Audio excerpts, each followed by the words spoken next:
शिवजी कहते हैं पार्वती, जो नारी हरतालिका तीज के व्रत का स्मरण करती है, फुलेरा जो बांधा जाता है उसमें 5 माला से ज्यादा माला लटकना चाहिए, 5 से कम नहीं। कितनी? जैसे माला जो लटकाते हो वो 5 से ज्यादा होना चाहिए। 5 तो जया, विषहरा, शामली बारी, दौतली, देव, इससे अधिक होगी चलेगा, पर इससे कम फुलेरे के अंदर माला नहीं होना चाहिए महाराज। दूसरा, फुलेरा जहां हरतालिका व्रत हो वहीं पर बांधा जाता है। हरतालिका तीज का व्रत एक ऐसा व्रत होता है जो मरते दम तक रहता है। इस व्रत को छोड़ा नहीं जाता। ये नहीं किसी और वाले गुरुजी ने कहा और अपन ने एक बार कर लिया और अगली बार वो व्रत गायब हो गया, ऐसा नहीं होता।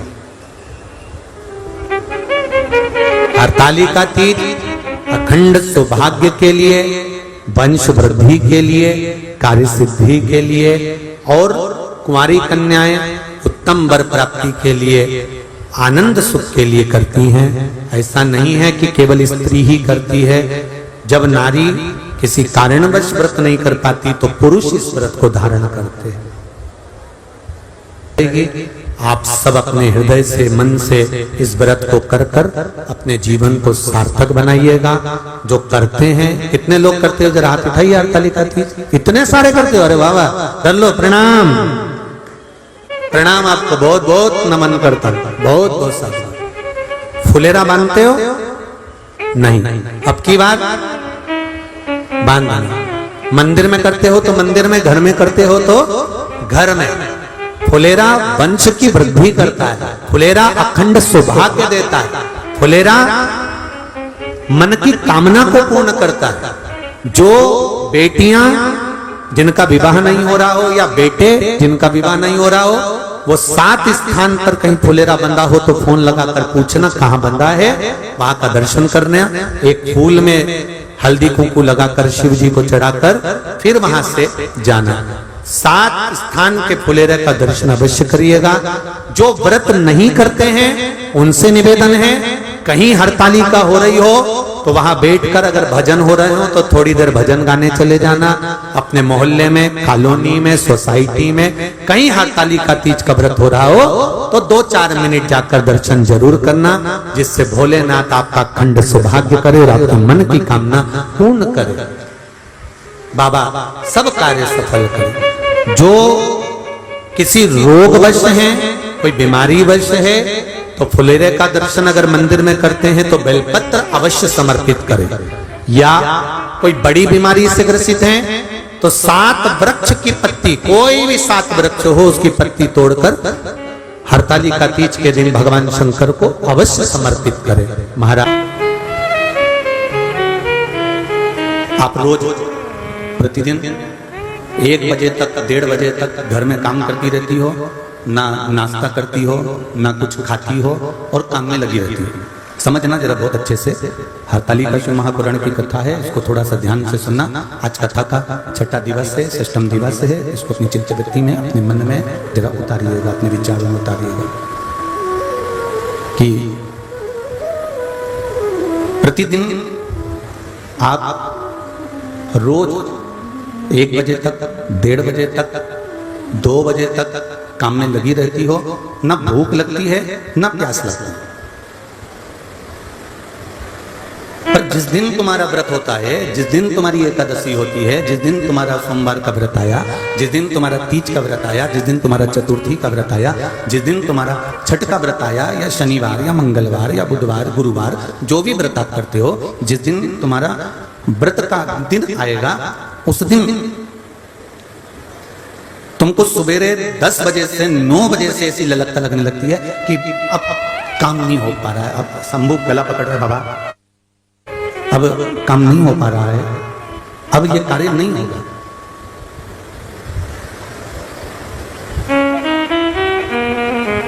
अब तो कुछ मुझे थोड़ा ना थोड़ा एनर्जी के लिए लेना है, थोड़ा ना थोड़ा मुझे खाना है, थोड़ा ना थोड़ा मुझे खाना, ना थोड़ा मुझे प्राप्त करना है।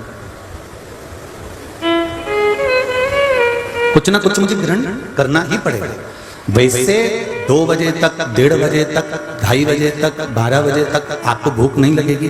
पर जिस दिन तुम सत्कर्म की ओर बढ़ोगे, जिस दिन तुम भजन की ओर बढ़ोगे, जिस दिन तुम व्रत और साधना की ओर बढ़ोगे, जिस दिन तुम परमात्मा की ओर अग्रण्य हो रहे होगे, उस दिन तुम्हें इंद्रियां सताने लगेंगी। हमारी जो 5 कर्मेंद्रिय है, हमारी जो 5 ज्ञान इंद्रिय है और एक मन, ये 11 इंद्रियां हमको वशिष्ठ करने का विचार करती हैं।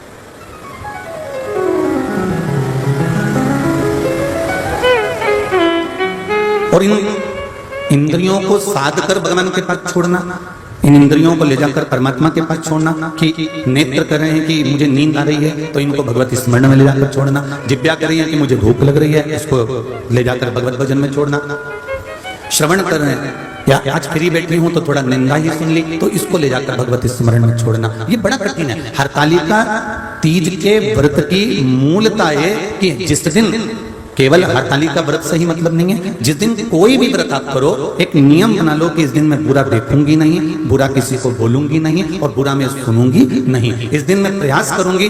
कई लोग नियम बनाते हैं कि मैं ये नियम बनाता हूं कि मैं ये चीज ग्रहण नहीं करूंगा, मैं ये चीज नहीं खाऊंगा, मैं ये चीज नहीं खाऊंगा। पर नियम ऐसा बनाओ कि हमारी वाणी के द्वारा, हमारे द्वारा, हमारे शब्दों के द्वारा किसी को ठेस ना पहुंचे, हमारे शब्द किसी को लगे ना। हम कई बार कथाओं में जब, चाहे कथा पंडाल के कार्यकर्ता होते हैं, चाहे सीहोर के कार्यकर्ता होते हैं कुबेरेश्वर धाम के, हम सबको, और आपने व्यासपीठ से हमारे मुंह से सुना भी होगा, हम सबको एक बात जरूर कहते हैं कि देखो काम बने तो करो, तुम्हारे शरीर से बने कि मैं ये कर सकता हूं कार्यकर्ता बनकर तो करो। पर निवेदन है कार्यकर्ता बनने के बाद किसी भी एक जीव से भी तुम्हारी वाणी से कोई ऐसा शब्द ना निकल जाए कि उसके हृदय को ठेस पहुंचे। तुम रोज मंदिर में दिया जलाओ, रोज मंदिर में अगरबत्ती लगाओ, रोज मंदिर में भोग लगाओ, उससे जितना फल नहीं मिलता जितना फल एक व्यक्ति को, साधारण से व्यक्ति को मीठी वाणी बोल देने से प्राप्त हो जाता है, अच्छा बोल देने से प्राप्त हो जाता है। आप दिया नहीं लगा सकते मंदिर में जाके, मत लगाओ। आप भगवान शंकर के मंदिर में अगरबत्ती नहीं लगा सकते, मत लगाओ। आप भगवान के मंदिर में प्रसाद नहीं चढ़ा सकते, मत चढ़ाओ। पर एक नियम जरूर बनाओ कि मेरी अपनी वाणी से, मेरे द्वारा, मेरी वाणी के द्वारा, मेरे द्वारा किसी को मैं अपशब्द नहीं कहूंगा, किसी का बुरा नहीं करूंगा, क्योंकि ये भी दिए लगाने के बराबर ही है, ये भी दीप लगाने के बराबर।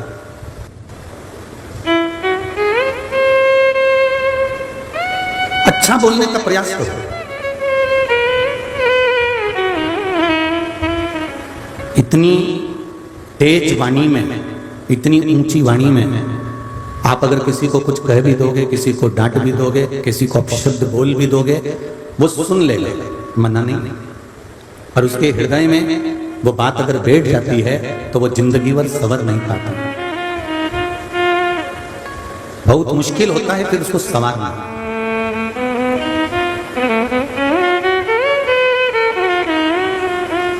सोमानी जी की यहाँ कथा थी परली बैजनाथ में। परली बैजनाथ की कथा के बाद ही यहाँ हिंगोली में कथा चालू हुई। वहाँ कथा पूरी करने के बाद में, जब चौथे दिन की कथा थी और पूरी कर कर जब हम पंडाल में से सोमानी जी के घर गए तो नीचे गेट पर बहुत लोग खड़े हुए थे।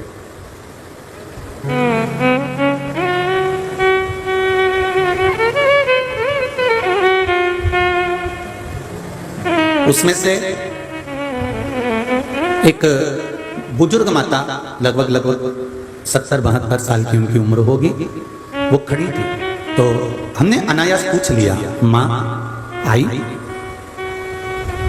आप इतनी अवस्था में अकेली आई हो, बेटे से नहीं कहा आपने कि मुझे कथा तक ले चल, या मुझे गुरुजी से मिलाने ले चल, या मुझे यहाँ तक लेकर जा, मंदिर तक लेकर जा? नहीं गुरुजी, मैं लेके आई थी।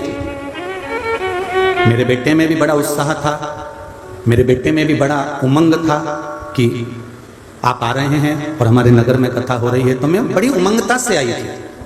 फिर मेरा बेटा भी आया था, पर कहीं किसी कारणवश कोई चिल्लाकर बोल दिया होगा तो वाणी उस बेटे के हृदय को लगी होगी।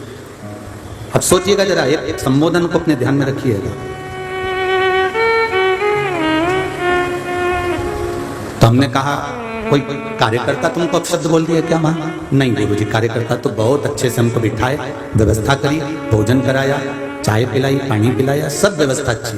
तो फिर कौन बोल दिया? अब वहां बहुत लोग आते हैं, किसको कौन पहचानता? उसके शब्द मेरे पुत्र को लग गए और पुत्र कथा में नहीं पहुंचे।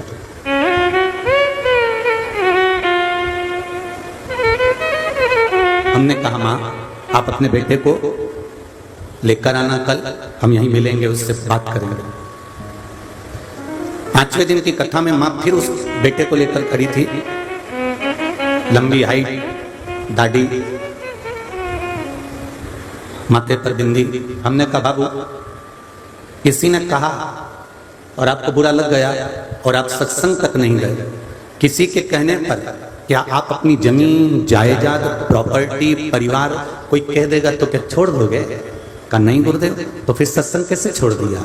जब ताने पड़ते हैं, ठोकर लगती है, तभी तो कोई भगवान के पास जाता है।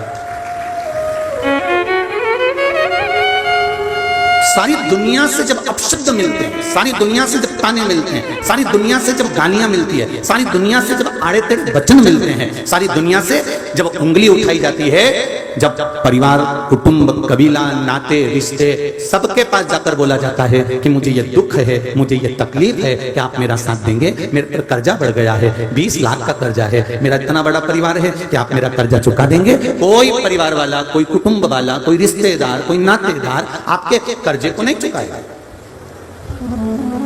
जब हर जगह से आप हार जाएंगे, पूरा परिवार की तरफ से आप टूट जाएंगे, तब आप फिर विचार करेंगे कि अब मुझे क्या करना है।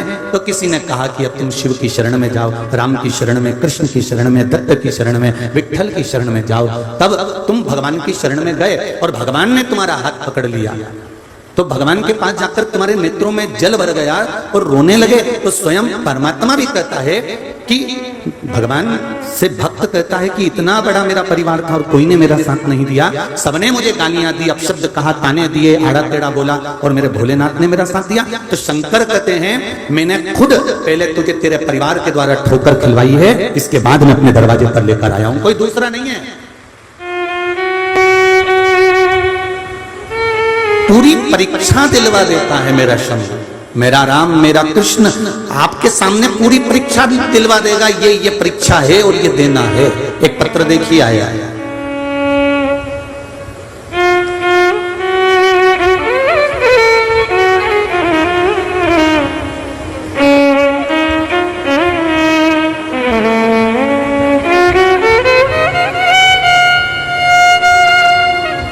मैं पुरुषोत्तम धारणीधर जी जोशी अपने अनुभव आप सभी से व्यक्त करना चाहता हूं। मेरी बेटी कुंवारी वैष्णवी 2 बार नीट की परीक्षा दी, पर पैसों की कमी के कारण और किसी कारणवश उसका मेडिकल कॉलेज में नंबर नहीं लगा। मैंने अपनी बेटी का फोटो भी लगाया है इस पत्र के अंतर्गत।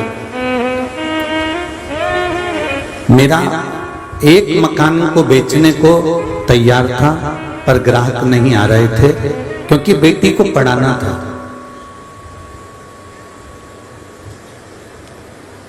80,000 रुपए लेकर कॉलेज की फीस जमा करना थी, तो कैसे भरता? खर्चे को लेकर चिंतित था। आपके बताए उपाय के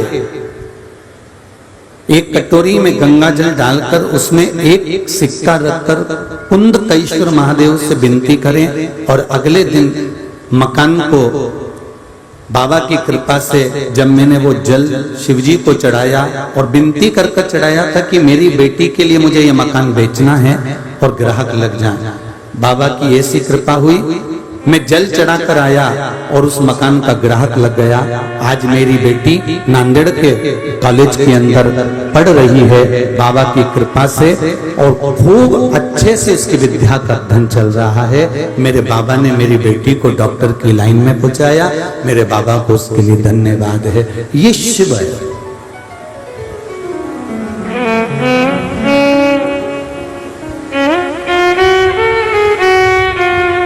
तीन महीने एडमिशन के हुए, फिर उसके कान के पीछे गांठ हो गई। डॉक्टरों को बताया, पर डॉक्टरों ने कहा इसकी सर्जरी कराना पड़ेगी, ऑपरेशन कराना पड़ेगा। आपके बताए पशुपति व्रत से आशा जगी। धर्म पत्नी ने पशुपति व्रत करना प्रारंभ किया और बेटी को पूना भेजा। वहां डॉक्टर ने कहा इसको जो गठान थी वो बड़ी थी, पर कुछ दिनों से ऐसा लग रहा है कि गठान इसकी गल चुकी है, अब इसको सर्जरी की जरूरत नहीं है। ये शिव है, ये औघड़ी है, ये शंकर। तेरी कृपा बिना न हिले लेते श्वास, तेरी कृपा से तनो तनो। हे गंगाधार मुक्तिदार ओंकार तू, भोले ओंकार तू। आयु शरण तिहारी शंभो तार तार तू। बखान क्या करूं मैं राखों के चपटी भगोद में खजाना कुबेर का। ये शिव है, ये औघड़ी है, ये दयालु है, ये दातार है, ये कृपालु। आपकी चित्तवृत्ति, आपका मन, आपकी बुद्धि अगर शंकर में लगी है, शिव में लगी है, तो ये निश्चित है कि वो आपके दुख की घड़ी में तो खड़ा ही है, आपके सुख में भी आपके साथ निरंतर चल रहा है। वो शिव है, निरंतर जो चल रहा है।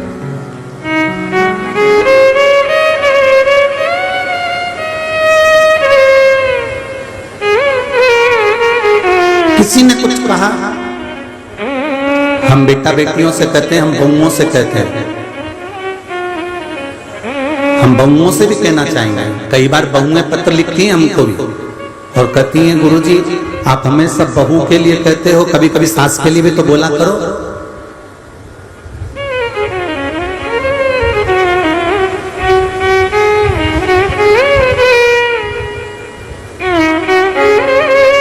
अब जो पहले से 3 मंजिल ऊपर चढ़ के बैठा हुआ है और तुम बाल्टी कपड़े की लेकर 3 मंजिल ऊपर जा रही हो, तो जो ऊपर चढ़ के बैठा है उसको समझाया जाएगा कि जो बाल्टी लेकर जा रही है उसको समझाया जाएगा? बोलो जरा जम के बोलो। देखो बहू धीरे से लेके जाना बेटा, उधर वाली सीढ़ी टूटी हुई है, उधर सीढ़ी के पास में से डंडा पकड़ के अच्छे से ऊपर चढ़ जाना। दूसरे नंबर की छत पर जाओगी तो वहां ताला खोल लेना, ताला खोलकर फिर तीसरे नंबर की छत पर जाओगी तो वहां पर तार पड़ा हुआ है लाइट का, जरा ध्यान रखना करंट नहीं लग जाए। और बहू को समझाते समझाते समझाते समझाते 3 मंजिल ऊपर पहुंचाया। जो ऊपर पहले से चढ़ के बैठी हुई है उसको समझाने की क्या जरूरत है, क्योंकि वो तो उससे भी ऊपर जाने वाली है। उसको समझाकर करेंगे क्या? तुमको पूरी जिंदगी जीना है। वो 80 में पहुंच गई, 70 में पहुंच गई, 65 में पहुंच गई, उसके बाद की कोई गारंटी नहीं है कब निपटी जाए, किसको मालूम है। पर तुम तो अभी 30 की हो, 32 की हो, 34 की हो, 40 की हो, तुमको तो अपनी अभी जिंदगी जीना है। उन्होंने तो अपने बच्चों को पाल पोस कर बड़ा कर कर विवाह कर दिया, तुम्हारे जैसी बहू आ गई। अभी तो तुम्हारी इतनी सी औलाद जिनको ABCD सिखाने के लिए 25 बार दोचना पड़ता है, स्कूल भेजने से पहले टिफिन बनाकर कितना मशक्कत करना पड़ती है, तब जाकर तुम उसको स्कूल भेजते हो। जरा विचार करो, अभी तो तुम्हारी जीवन की शुरुआत है। अगर सुधरना है तो आपको सुधरना पड़ेगा। ये तो पहले से ही चढ़े चढ़ाए बैठे हुए हैं, इनको सुधारने की जरूरत नहीं, इनको समझाने की जरूरत नहीं। समझना अपने को पड़ेगा, अपन समझेंगे आगे बढ़ेंगे। हमें अपने को समझना है, अपनी जिंदगी को हमें अग्रण्य लेकर जाना है, अपने जीवन को हमें आगे बढ़ाना है।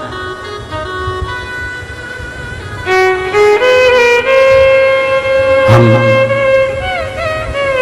अपने जीवन को संवारने का प्रयास करें। फिर वही वाली बात, क्या किसको रोइए चादर तान के सोइए।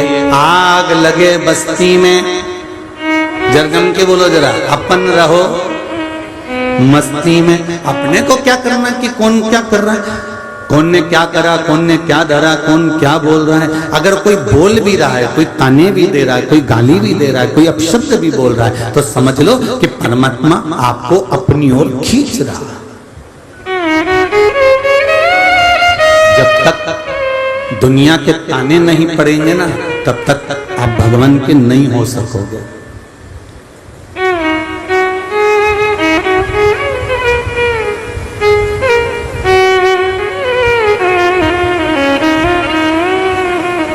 जब सारी दुनिया के ताने पड़ जाते हैं, अपशब्द मिल जाते हैं, खूब गालियां मिल जाती है, उसके बाद आप फिर भगवान की ओर जाते हैं, फिर परमात्मा की।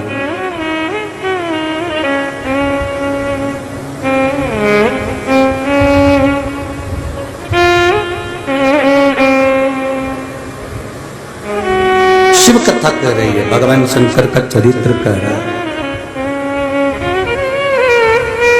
व्रत वाले दिन, उपवास वाले दिन, साधना वाले दिन, परमात्मा को प्राप्त करने वाले दिन, आपका मन, आपकी इंद्रियां आपको उचिष्ट करे,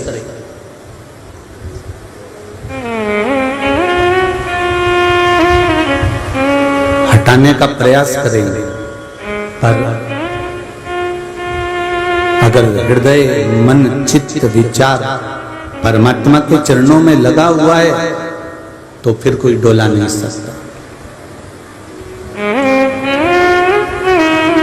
मैंने तेरे ही भरोसे, ओ बाबा तेरे ही भरोसे, हवा विच उड़ते जावांगे, बाबा डोर तो छठी नाम कभी जाओगे, भोले मेरी पतन, शंभो मेरी पतन। दुनिया कहे कहने दो, आप उसकी शरणागति पकड़ कर रखो। व्रत वाले दिन अपशब्द भी निकलेंगे मुख से, उसको संयमित रखो। व्रत वाले दिन निंदा करने वाले भी बहुत आएंगे, आपको अपने श्रवण इंद्री को संयमित रखना।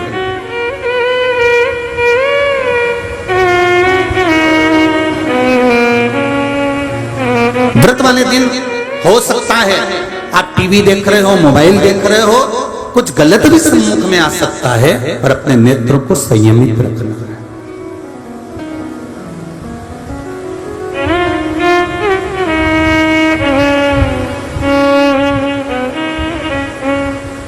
महाराज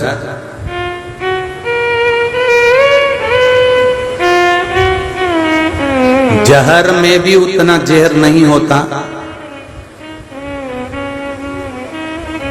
जहर में भी उतना जहर नहीं होता जितना दूसरे के प्रति लोगों के मन में होता है। ध्यान देना जरा,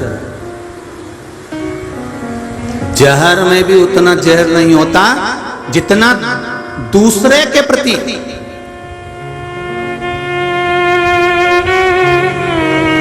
दूसरे व्यक्ति के प्रति मन में प्रकट हो जाता। क्यों? जहर एक बार पियोगे, बच गए तो बच गए और मर गए तो मर गए, पर जो मन में किसी दूसरे के प्रति एक बार जहर भर जाता है, तो सियोर वाला गुरुजी जैसा भी नहीं सुधार सकता। बहुत अच्छा पीठाधीश, मठाधीश, खूब बड़ा बड़ा गादी पे बैठने वाला कोई संत, कोई साधु, कोई महात्मा, कोई जोगी, कोई सन्यासी, कोई तपस्वी, कोई साधक भी फिर उसको नहीं समझा सकता। बहुत कठिन।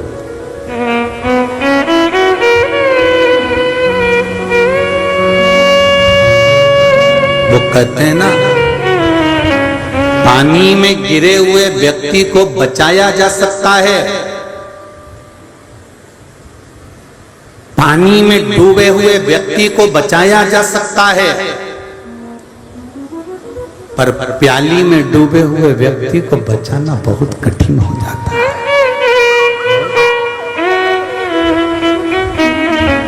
पानी में डूबा हुआ व्यक्ति को निकाल सकते हो, पानी में डूबे हुए व्यक्ति को बचा सकते हो, पानी में डूबे हुए व्यक्ति को पानी में से निकाल सकते हो, पर जो प्याली में डूब गया, नशे में डूब गया, और वो नशा किसी केवल मदिरा का नहीं होता, अहंकार का, काम का, लोभ का, आसक्ति का, वासना का, तृष्णा का, मदिरा का, काया का, सुंदरता का, वैश्यवृत्ति का, मांसाहार का, वैश्यगमन का, ये सब नशे ही तो है। ये सब नशे नहीं तो और क्या?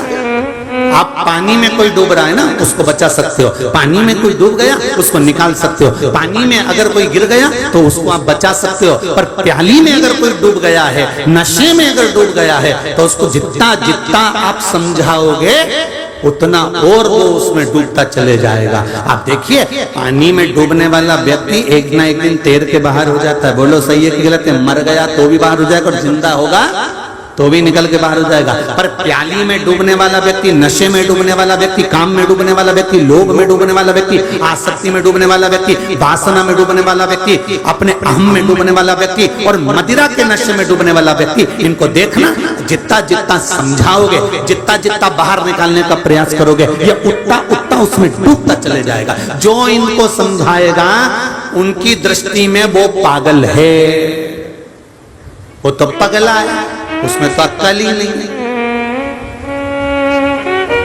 आप समझो, आप नशे में डूबे हुए व्यक्ति को समझाने का प्रयास करना, बेटा तेरा वो दोस्त बेकार है, उसके साथ मत रहना, तेरा वो सखा बेकार है, रोज गाड़ी लेके आ जाता है, हॉर्न बजाता रहता है, क्या है ये, उसके साथ चले जाता है, अब जाना मती, समझा रही हूं तेरे को अच्छे से।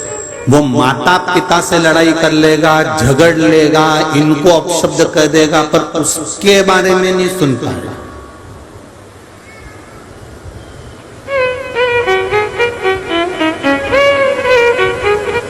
आज अखबार में एक न्यूज पढ़ी थी, यहाँ के अखबार में नहीं थी, कहीं दूसरी जगह का अखबार था, फेसबुक पे डला हुआ था, और बच्चों ने लाकर दिखाया, गुरुजी न्यूज तो देखो बड़ी गजब है। हमने कहा दे तो जरा। जो पढ़ा तो उसमें लिखा था, एक लड़की फेल हो गई, तो लड़के को गुस्सा आया तो उसने स्कूल में आग लगा दी।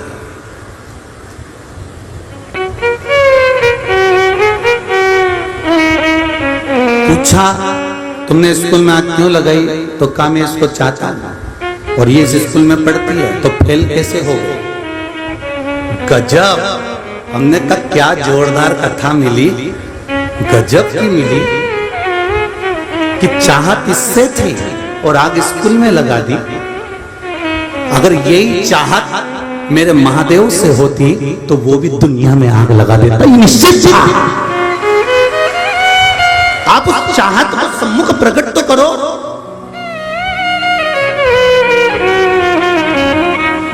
ले गए उसको, बंद कर दिया उसको, सब काम हो गया, सब कुछ है, पर एक विचार करने वाली बात है, एक विचारणीय धारणा है। आप जितना जितना आप पानी में डूबने वाले को बचा सकते हो, पर प्याली में डूबने वाले को नहीं बचा सकते। आप जितना समझाओगे, जितना ज्ञान दोगे, जितना समझाने का प्रयास करोगे, ये उतने दूर हट के चले जाएंगे।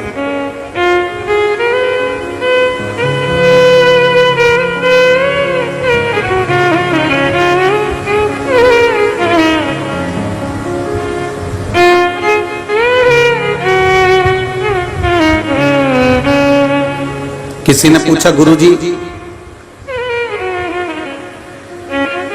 आप कथा करते हो, आपके साथ में इतने सारे लोग, नवयुवक बेटा बेटियां, युवान युवान भाई बहन इतने सारे जुड़े हुए हैं, क्योंकि बुजुर्ग माताओं को तो इतना फेसबुक ने, गूगल ने, मोबाइल ने, यूट्यूब इतना चलाना आता नहीं, और पूरे मोबाइल पे ये नवयुवक लोग कथा सुनते रहते हैं। आखिर कारण क्या है? जो नवयुवक लोग इस कथा में इतनी रुचि ले रहे हैं। ये बहुएं इतनी सारी बैठी हुई है पूरे पंडाल में, पूरी मंडी में, इस हिंगोली की हल्दी की मंडी में तुम घूम कर आ जाओ, 70 के ऊपर वाले तो 54% मिलेंगे और बाकी के सब नीचे वाले 75% मिलेंगे आपको जितने। तो पूछा कि ये इतने लोग जुड़ने का कारण क्या है?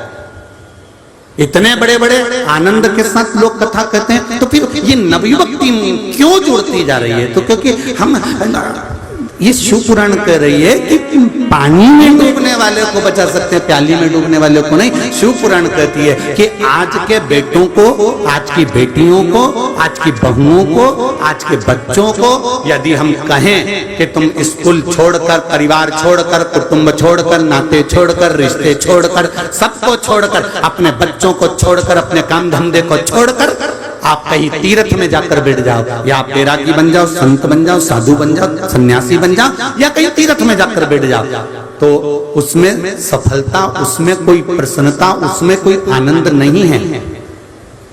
वेद व्यास जी लिखते हैं सबसे बड़ा आश्रम होता है गृहस्थाश्रम। और हम आज के बेटा बेटियों को, आज की नवयुवक टीम को एक बात जरूर कहते हैं कि जितना कमाओ तुम किसी को दो चाहे मत दो, पर अपने ऊपर थोड़ा थोड़ा खर्च जरूर करो। उसी तरह शिव पुराण कहती है कि जितनी जिंदगी मिली है उसमें थोड़ा थोड़ा परमात्मा के भजन में लगाते चलो। तो ये नवयुवक टीम थोड़ा थोड़ा लगाती है ना, तो उसमें इनकी प्रसन्नता, उसमें इनका आनंद।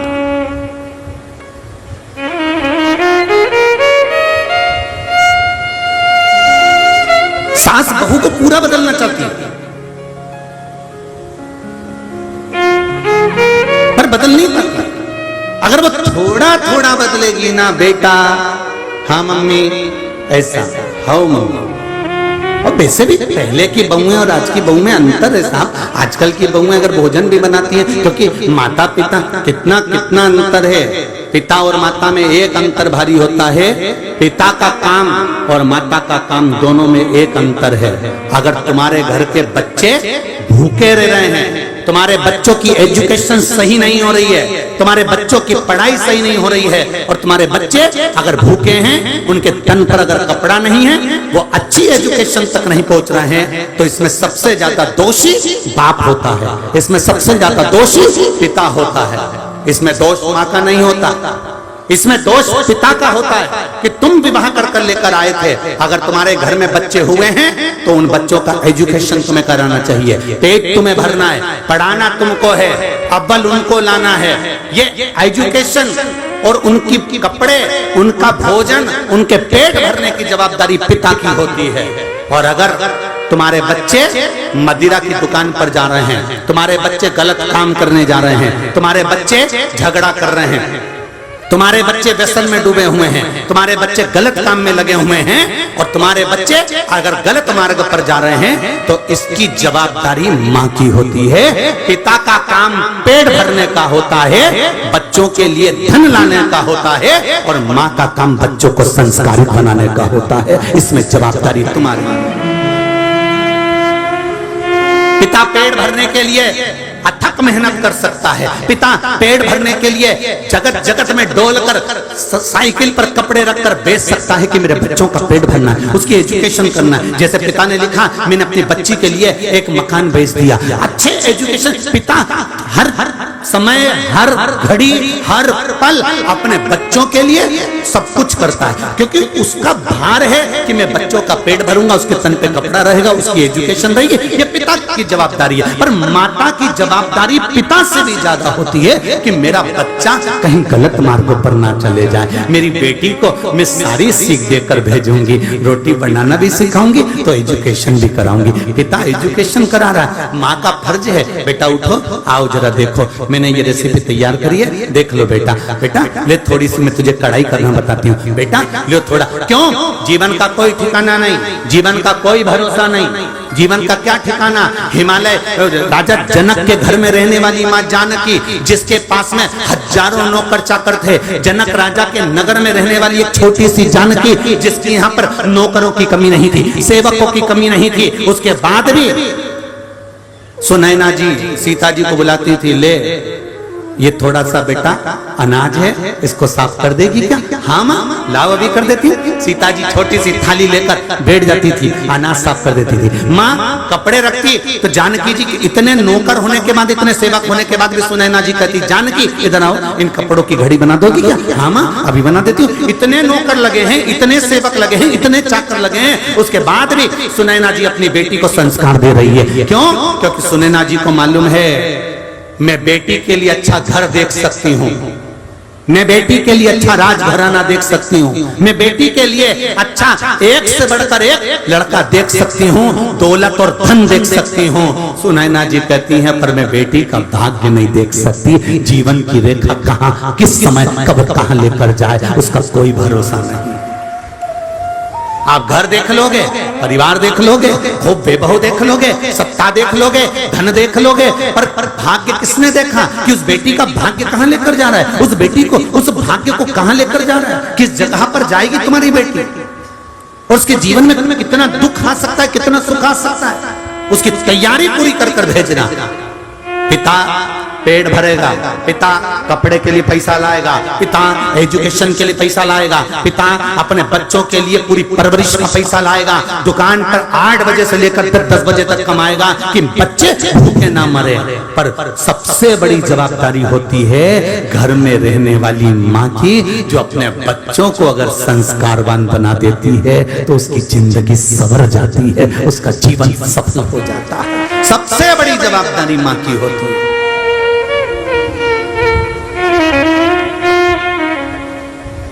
बहुत बड़ी जवाबदारी है मेरी जीजियों हिंगोली वाली, ओ हिंगोली की जीजियों, बहुत बड़ी जवाबदारी मेरी माताओं की, मेरी बहनों की, मेरी जीजियों की है। इनको संस्कारवान बनाना है। तुमने कभी सुना कि किसी पिता ने अपने बेटे को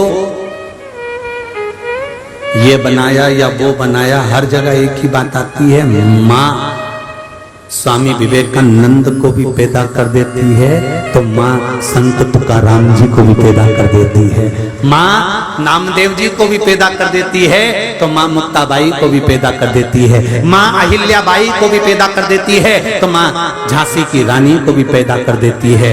माँ जितना संस्कार अपने बच्चों को दे सकती है उसके बराबर कोई नहीं दे सकता, दुनिया का कोई व्यक्ति इतना संस्कार नहीं दे सकता जितनी माँ दे सकती। इसलिए आपसे कहते हैं अपने बच्चों का एक लोटा जल पकड़ाओ, स्कूल जाने से पहले बच्चों को कहो जा एक लोटा पानी ले, शंकर जी को चढ़ा करा, चल उठा एक लोटा पानी शिव जी को चढ़ा करा, जा तो जरा।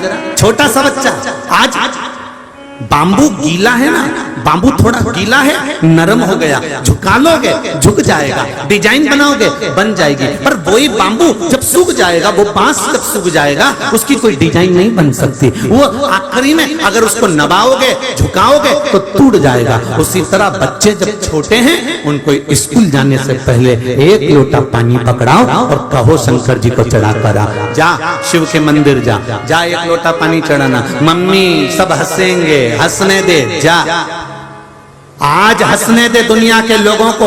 अगर तुम शंकर के मंदिर जा रहे हो, राम मंदिर जा रहे हो, कृष्ण मंदिर जा रहे हो, भगवान के मंदिर जा रहे हो, सनातनी अगर आज मंदिर तक जा रहा है, दुनिया के लोग अगर तुम पर हंस रहे हैं तो हंस लेने दो, आज हंसेंगे पर कल हंसने वालों को रोना पड़ेगा और तू हंसेगा, तब तू हंसेगा।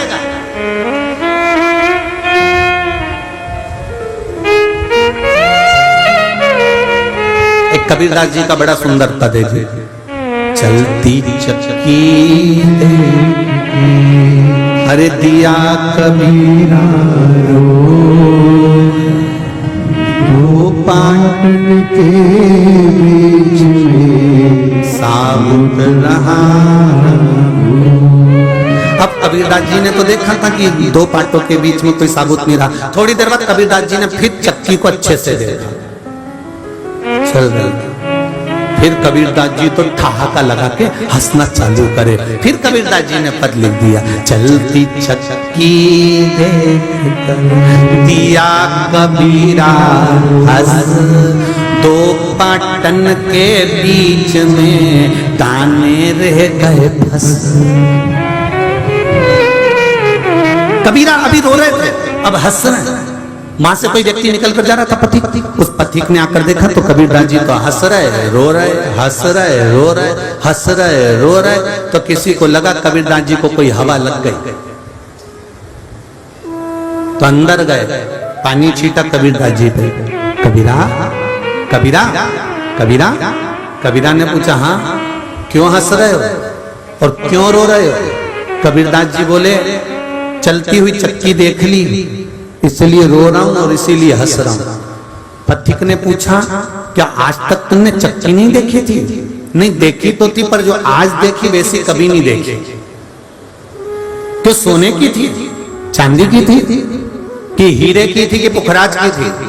कबीरदास जी बोले, ना सोने की थी, ना चांदी की थी, ना हीरे की थी, ना पुखराज की थी, वो तो पत्थर की थी। अच्छा, तो फिर चक्की में क्या देखा तुमने? कबीरदास जी बोले, चलती चक्की देख कर अरे दिया कबीरा रो, दो पाटन के बीच में साबुत। ये दो पाटे हैं, इसके बीच में जो दाने जा रहे हैं चक्की उनको पीस देती है, साफ समाप्त होते चले जा रहे हैं, इसलिए मैं रो रहा हूं। तो हंस क्यों रहा है? क्योंकि हंसने का कारण केवल इतना सा है, चलती चक्की देख कर अरे दिया कबीरा हंस, दो पाटन के बीच में दाने रह बस।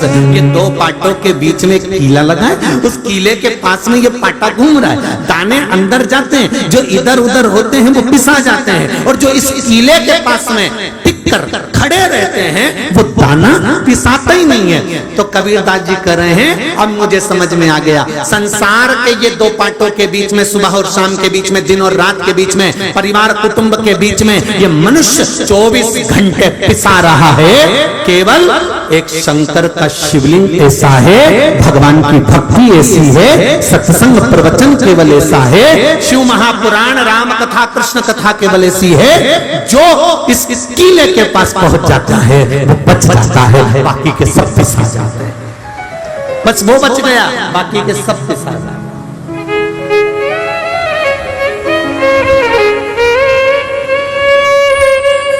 आप उसकी शरणागति में बैठे हो, आप उसके पास में बैठे हो, आप उसके नजदीक बैठे हो, तो आप थोड़ा बचे हो।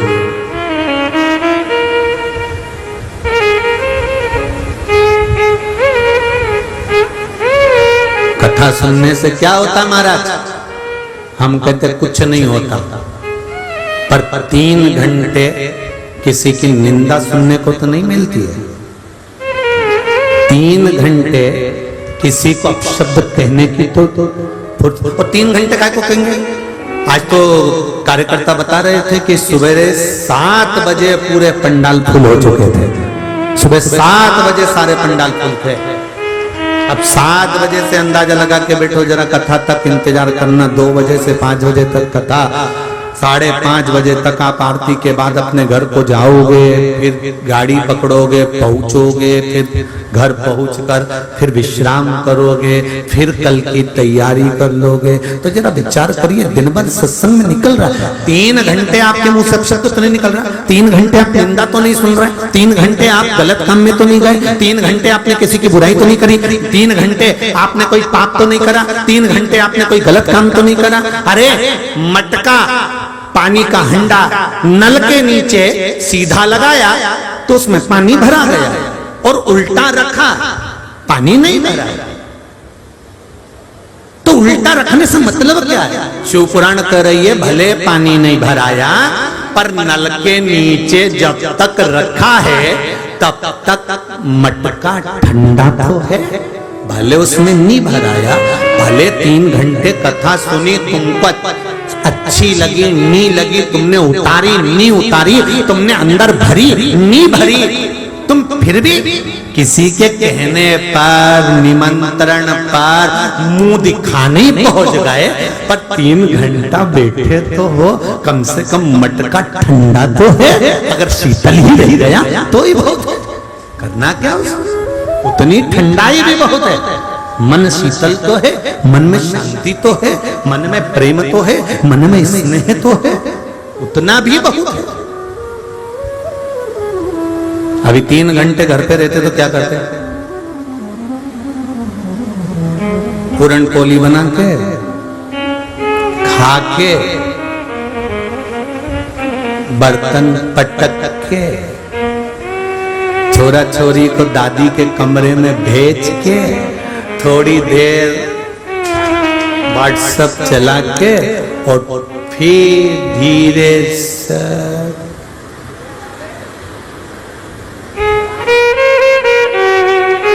और उतनी देर में अगर कहीं का छोरा छोरी आ जाए, उतनी देर में अगर बच्चे आ जाए, नींद लगी थी और उतनी देर में छोरा आ गया मम्मी, तो फिर दिया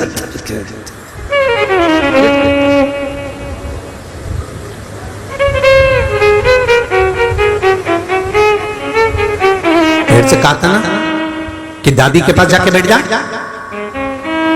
दौड़ दौड़ के मेरे पास आ रहा है।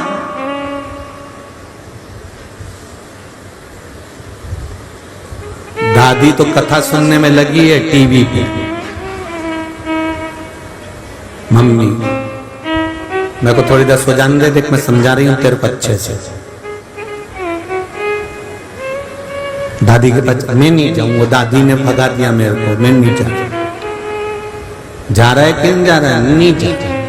अब माँ की आंखों में नींद, इधर छोरा कहीं कुछ करे कहीं कुछ करे, अब तो जगदम्बा चंद्र घंटा हो गई। फिर तो उठ के बैठी, भगोने जैसा मुंह हुआ, सीधे रसोई घर में चाय बनाई, 4 बार बर्तन को तेज तेज पटका। सास समझ गई आज कात्यायनी कुसमांडा हो गई।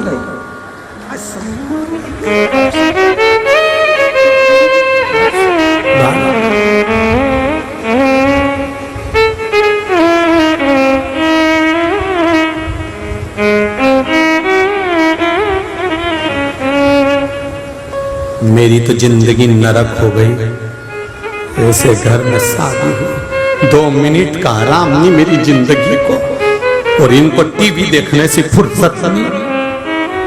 तो टीवी देखने से फुर्सत नहीं तो डोकरी से कहीं के बर्तन मंजवाना कि झाड़ू लगवाना। अरे भगवान से प्रार्थना करो ऐसी शिव महापुराण की कथा टीवी पर आती रहे, और घर की माताएं इस कथा में लगकर अपने घर का उद्धार करती रहे। भगवान से प्रार्थना करो।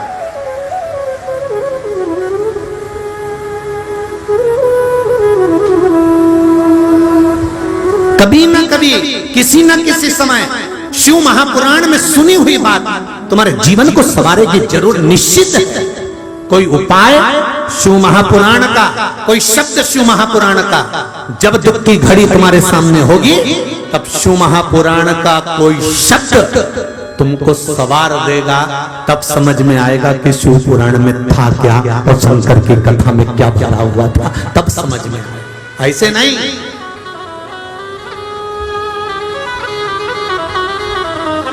ऐसे नहीं आ सकता।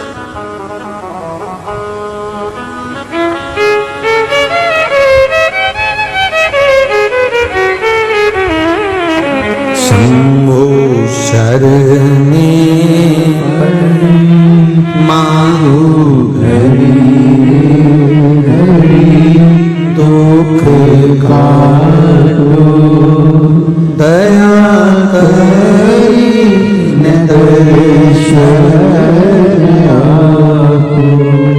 हे शिव, हे उघड़दानी, व्रत हो, साधना हो, तप हो, उपवास हो, इंद्रियां शिथिल होंगी, इंद्रियां आपको डोलाएगी। उस समय परिचित को इस मन को कहीं लेकर नहीं जाना, इस मन को भगवान के चरणों में लेकर पहुंच जाना। इस मन को भगवान के पास लेकर जाना। और जब ये मन, ये चित्त, ये वृत्ति शिव में जाएगी तो जीवन की सार्थकता अपने आप प्राप्त हो जाएगी।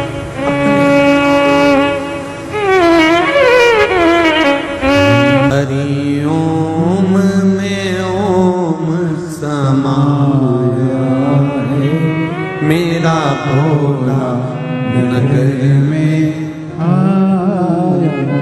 हृदय से भगवान शिव को अपने मन की बात कहें। जिस भाव से आप कथा सुन रहे हैं, शंकर जी से इतनी दूर दूर से कथा सुनने के लिए आए हैं, तो दिल से बाबा को कहें कि बाबा हमारे मन की मनोरथ को पूर्ण करिएगा। मन की कामना पूर्ण करना, बाबा आपके चरणों की भक्ति प्रदान करना, आपका दर्शन प्रदान करना और मेरे हृदय की बात को स्वीकार करना। दिल से बाबा को कहिए, शिव महापुराण के मूल मंत्र का स्मरण करते हुए। श्री शिवाय नमस्तुभ्यं, श्री शिवाय नमस्तुभ्यं, श्री शिवाय नमस्तुभ्यं, श्री शिवाय नमस्तुभ्यं, श्री शिवाय नमस्तुभ्यं। भोला सब दुख काटो मारा, ओ भोला सब दुख काटो मारा। शिव शंकर जपो तेरी माला, भोले बाबा जपो तेरी माला। भोला सब दुख काटो मारा, ओ भोला सब दुख काटो मारा। भगवान शिव से अपने हृदय की बात करते हुए भगवान शंकर से विनय करते, महाराज पार्वती जी एक बार विस्मय में पड़ी और माता पार्वती जी ने भगवान शंकर से एक प्रश्न किया।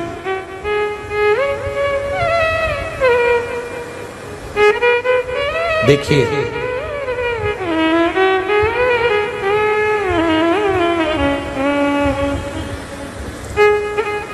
धर्म पत्नी पति से प्रश्न करे, मना नहीं, पर वो प्रश्न परिवार के कल्याण के लिए, स्वयं के कल्याण के लिए, अपने कुटुंब जगत कल्याण का प्रश्न होना चाहिए। और पत्नी पति से जो प्रश्न करती है वो जगत कल्याण का नहीं करती है, आधी रात को लड़ाई हो उस बात का करती है। थोड़ा सा प्रश्न पर ध्यान दीजिएगा, मना नहीं, आप ध्यान रखो, मना नहीं है, पर उसमें कहीं ना कहीं हमारे परिवार के उद्धार की बात होना चाहिए, हमारे परिवार के कल्याण की बात होना चाहिए।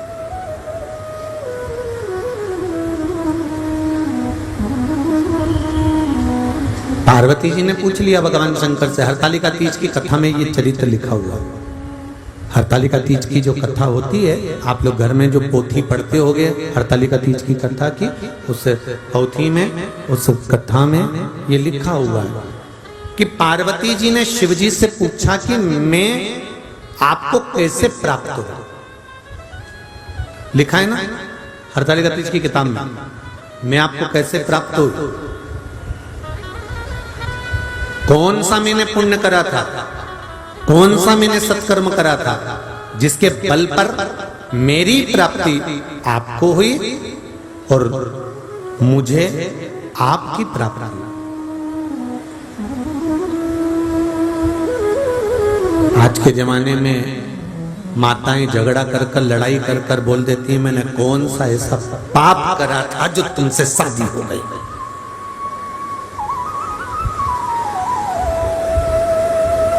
पर नहीं, तीज का व्रत कर रही हो, चतुर्थी का व्रत कर रही हो, करवा चौथ का व्रत कर रही हो, इतने बड़े बड़े व्रत आप धारण कर रही हो और अपने मुंह से अगर एक बार भी आपने कह दिया कि मेरी जिंदगी नरक हो गई आपसे विवाह कर कर, तो आपका फिर कोई व्रत सफल नहीं हो सकता, किसी व्रत का कोई फल नहीं हो सकता। ध्यान रखिए। शिव पुराण कहती है जन्म मरण और परण। जन्म मैं देता हूं, मृत्यु मैं देता हूं, और विवाह शिव जी कहते हैं वो भी मैं ही कराता।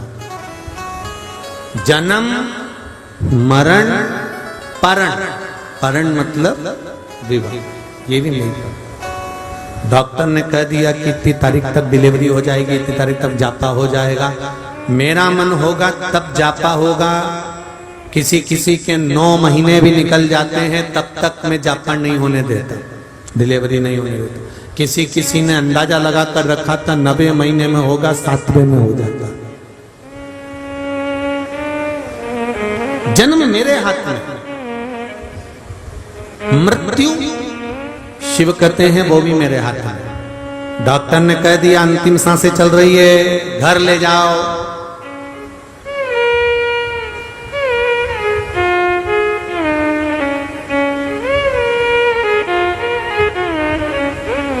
अंतिम सांसें चल रही है, घर ले जाओ। एक पत्र आया जी,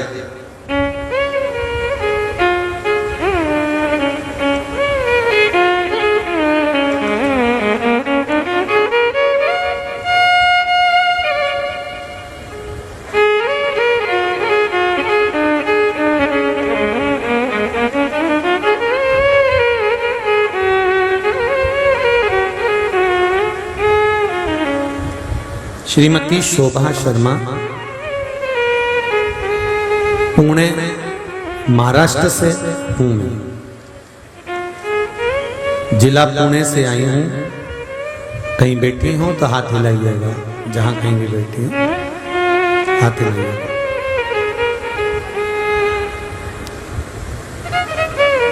कोरोना महामारी लॉकडाउन से कथा सुन रही हूं, पहली बार सुनी और मुझे बार बार सुनने का क्रम प्रारंभ हुआ। रिश्तेदार उस सहेली को बताने लगी कि तुम आस्था चैनल पर कथा आती है उसको सुना करो। और क्या बताऊं गुरुजी, मेरे भाई कोल्हापुर जिले के इचलकरंजी गांव में रहते हैं और मेरे छोटे भाई की अचानक किडनी फेल हो गई। उसे 4 साल से हफ्ते में 2 बार डायलिसिस कराना पड़ रहा था और उसकी तबीयत कोरोना में अगस्त 2021 में सीरियस हो गई और उसे इचलकरंजी के ही हॉस्पिटल में भर्ती कराया गया।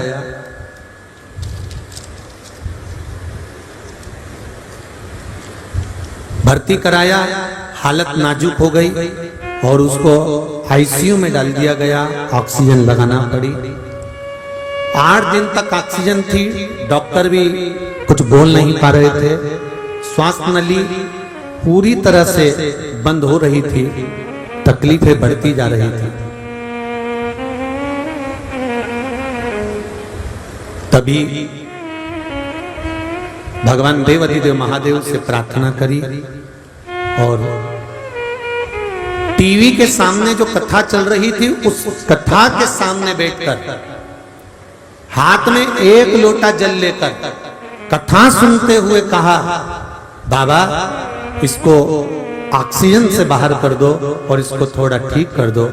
बाबा की कृपा, वो जल लेकर मैं चढ़ाने के लिए शंकर जी के मंदिर में गई और मंदिर में ही फोन आ गया कि आईसीयू से बाहर कर दिया है, ऑक्सीजन निकाल दी गई है और बाबा की कृपा से अब वो खतरे से बाहर है। ये शिव है। गुरुजी डायलिसिस में भी आराम है, बस डायलिसिस बंद हो जाए, ये प्रार्थना लेकर इस हिंगोली की कथा में आई हूं। ये उनके बाबा से विनय करने के लिए।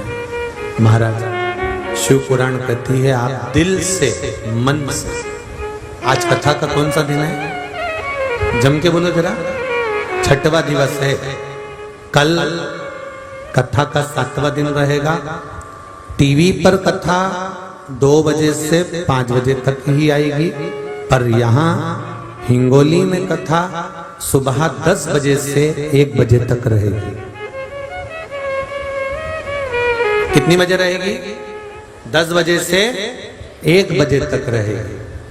और पहले भी आप लोगों को कहा है, मेहमान जितने दिन रहते हैं रोज अपने घर के बच्चों को पैसा नहीं देते। मेहमान जब जाते हैं तब पर्स खोल के 100-200 देकर जाते हैं। तो 7वें दिवस की कथा कल की है। बड़े प्रेम से आनंद से श्रवण करना, क्योंकि इसके बाद में कथा लगभग 10-15 दिन का गैप रहेगा, क्योंकि कथा फिर सालासर जी में जो है वो 12 सितंबर से चालू होगी। श्राद्ध पक्ष में 5 दिन की रहेगी। उसमें यजमान परिवार की ओर से, क्योंकि यजमान परिवार दिल्ली से हैं, इतनी व्यवस्था वहाँ नहीं कर पाएंगे, तो अपना भोजन अपने रहने की व्यवस्था कर कथा सुन सकते हो, मना नहीं है। 5 दिन की वो कथा रहेगी। उसके बाद में फिर अशोकनगर में कथा प्रारंभ हो जाएगी 19 तारीख से, वहाँ 12 से 16 तक चलेगी, फिर 19 को अशोकनगर प्रारंभ हो जाएगी। इसके बीच में 4 तारीख से 10 तारीख तक जो हमारे सीहोर की हमारी गादी की जो कथा होती है, जो लगातार कथा करते करते जो 24वां साल होगा उस गादी पर, तो वो कथा अग्रवाल महिला मंडल की 4 तारीख से 10 तारीख तक चलेगी। पर निवेदन है, अग्रवाल धर्मशाला में इतनी जगह नहीं है तो तुम मत आना, तुमसे निवेदन। वहां इतनी जगह है नहीं, क्योंकि पहले के समय के हिसाब से वो भवन बना हुआ है, उस हिसाब से वहां कथा चलती है। और पहली कथा से लगातार वो कथा चलते चलते ये 24वां साल वहां कथा वास्ते का क्रम का रहेगा। तो वहां नियम गादी का है, इसलिए वो गादी पर होती है। वहीं जो गादी एक बनती है उसी के अनुसार वो कथा हो जाता है। हाँ, दर्शन की मना नहीं है, तुम आओ दर्शन करो, मिलो जाओ, मना नहीं उसका। पर ये नहीं कि तुम लोग कह दो किसी और वाला गुरुजी ने तो अपने गांव में बुलाने से मना ही कर दिया है। लोग उल्टा भी सोच लेते, तो दर्शन करो। हम ऐसा नहीं कि हम नहीं मिलेंगे, दर्शन नहीं होगा, या पोथी पुराण का दर्शन हो जाए, उसमें कोई दिक्कत नहीं। तो 10 तारीख तक वहां रहेंगे, 10 तारीख की रात को वहां से सालासर के लिए निकल जाएंगे। ऐसा क्रम चालू रहेगा। बीच बीच में आपको सूचना मिलता। टीवी पर 4 तारीख से 10 तारीख वाली कथा नहीं आई, वो कथा आएगी सीधे 12 तारीख वाली, जो सालासर जी में है, बाबा जी के धाम में। बस वही कथा सालासर बालाजी से आई। तो शिव कथा कर रही है, भगवान शंकर की कथा कर रही है। और जो सालासर जी से कथा आएगी वो 4 बजे से कथा आएगी। कितनी बजे से आएगी? 4 से 7 सालासर धाम में, क्योंकि बाबा के भी कर्म रहेंगे, पूजन अर्चना रहेगी। तो 4 से 7 का वो कथा का समय टीवी पर, आस्था चैनल पर लाइव का वो रहेगा 5 दिन। शिव कथा कर रहे हैं, भगवान शंकर का संवाद कर रहा है। पार्वती जी ने एक प्रश्न शिव जी के सामने रखा कि मेरी प्राप्ति आपको, आपकी प्राप्ति मुझे हुई है, उस प्राप्ति का केंद्र बिंदु क्या है, उस प्राप्ति का मूल तत्व क्या है? क्या है उस प्राप्ति का मूल तत्व? शिव जी ने कहा, पार्वती आपको तप करते करते, साधना करते करते कई वर्ष बीत गए थे, पर आपको मेरी प्राप्ति नहीं हुई। जैसे संसार का मनुष्य रोज मंदिर जाता है, रोज आराधना करता है, रोज जल चढ़ाता है, रोज प्रतिदिन मेरा स्मरण करता है, उच्चारण करता है, मंदिर में जाकर बैठ भी जाता है, तीर्थ भी चले जाता है, गंगा का स्नान भी कर लेता है, गोदावरी नहा भी लेता है, पर पार्वती उसके चित्त वृत्ति में मैं समाहित नहीं हो पाता, क्योंकि वो हृदय से मेरा स्मरण नहीं कर पाता। आपको कथा के क्रम में पहले भी कहा, आज फिर कहते हैं कि एक बात का स्मरण आपको रहे कि आप मंदिर में जा रहे हो नहीं जा रहे हो, आप जल चढ़ा रहे हो नहीं चढ़ा रहे हो, आप भगवान का भजन कर रहे हो नहीं कर रहे हो, उससे भगवान को मतलब नहीं है। भगवान का मूल स्मरण है, आप भगवान का हृदय लगाए हैं कि नहीं लगाया, दिल परमात्मा से लगाया कि नहीं लगाया, मन भगवान से लगा कि नहीं लगा।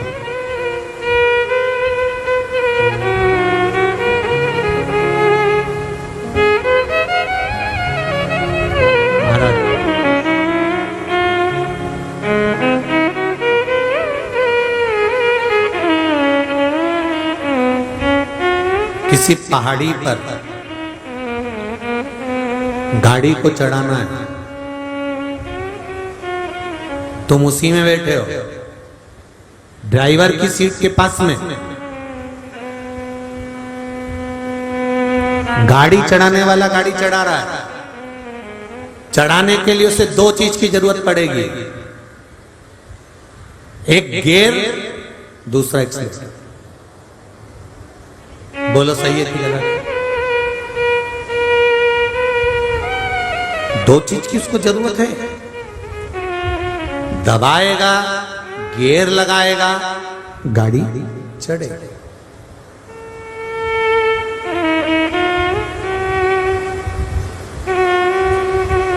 अब गाड़ी चढ़ाने में उसको एक्सीलेटर की जरूरत पड़ रही है, गाड़ी चढ़ाने में उसको गियर की जरूरत पड़ रही है, पर ऊपर पहुंच गया और पहुंचने के बाद गाड़ी को नीचे लाने के लिए ना एक्सीलेटर की जरूरत है ना गियर की जरूरत है, बस छोड़ दो, नीचे अपने आप आ जाएगी। चढ़ाने के लिए गियर भी चाहिए और एक्सीलेटर भी चाहिए, दमदारी से दबाना पड़ेगा, गियर लगाना पड़ेगा, ध्यान रखना पड़ेगा, तब गाड़ी ऊंचाई पर चढ़ सकती है। शिव पुराण कह रही है ये शरीर गियर है और ये मन एक्सीलेटर है, इसको परमात्मा के चरणों में दबा दो, ये निश्चित है कि ऊंचाई तक पहुंचा जाए। दबेगा तो ही चढ़ेगा, थोड़ा दबाना पड़ेगा, थोड़ा लगाना पड़ेगा। शरीर केवल ये नहीं कि मंदिर में शरीर लेकर पहुंच गए, हम भगवान की सेवा कर रहे हैं, हम भगवान की झाड़ू लगा रहे हैं, हम भगवान का पोछा लगा रहे हैं, हम भगवान के मंदिर में जल चढ़ा रहे हैं, हम भगवान के बर्तन मांज रहे हैं, हम भगवान के मंदिर में सेवा करो, सेवा पर मना नहीं है, झाड़ू भी लगाओ मना नहीं है, बुआरी भी लगाओ मना नहीं है, पर सेवा करते समय तुम्हारा दिल, तुम्हारा मन, तुम्हारी चित्त, तुम्हारी वृत्ति परमात्मा में होना चाहिए। वहां तुम्हारे मन में यह नहीं आना चाहिए कि मैंने भगवान से एक सामान मांगा था इसलिए मैं झाड़ू लगा रही हूं तो भगवान मुझे वो सामान देगा। नहीं, एक बार भगवान से कह दो कि बाबा मेरे मन की अभिलाषा ये है और मैंने आपके भरोसे पर छोड़ रखा है, बाबा बस कृपा करना, मैं तेरे भरोसे पर हूँ, तू मुझे संभाल लेना। और बाबा के मंदिर की सेवा, चाकरी, बुआरी आप लगाते रहो, उसका क्रम बुझ जानेगा, वो देना होगा दे देगा, उसके हाथ में। भोलेनाथ दया करना, मैं तेरे भरोसे, बाबा मैं तेरे सहारे पर, तेरे बल पर जी रही, मेरी सामर्थ्यता नहीं, मेरी औकात नहीं कि मैं कुछ कर सकूं, बाबा मैं तेरे भरोसे। पार्वती कई वर्ष तक आपने तप करा पर मैं आपको नहीं मिला, तब देव ऋषि नारद ने आपको हरताली का व्रत का महत्व समझाया। आप अपनी सहेली के साथ एक गुफा में प्रवेश कर गई वहां बैठकर बालू रेत का शिवलिंग का निर्माण करा, पूजन करी, और उस दिन तुमने कुछ भी ग्रहण नहीं करा। बेलपत्र खाती थी वो भी तुमने छोड़ दिया, जल पीती थी वो भी तुमने छोड़ दिया, कंदमूल फल कुछ भी तुमने नहीं पाया।